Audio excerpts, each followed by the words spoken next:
Alright, this is GMA practice number 3, and the expectation is that you will solve all of the problems. There are 7 problems on this practice, and what I would hope that you would do is that you would attempt to start each of these problems on your own, and then you would go back and you would check line by line. I will be looking at every line to make sure that you have completed it carefully. Notice that on these problems, I have not laid out step 1, step 2, step 3 for you, because at this point, I am expecting you to make your own plan, which our plan every time is GMA. So every time I should see your plan to the left.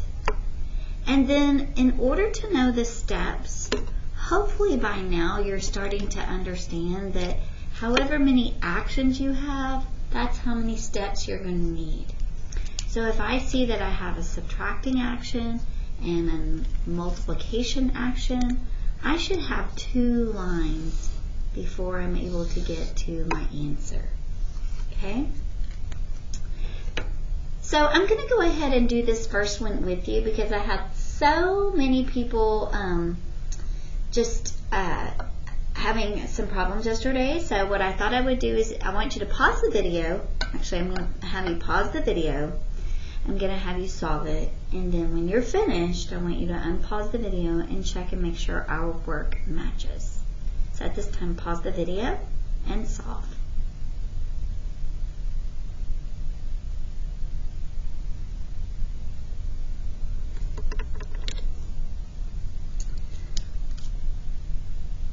Alright, and so hopefully if you are watching this now, you have given yourself opportunity to solve.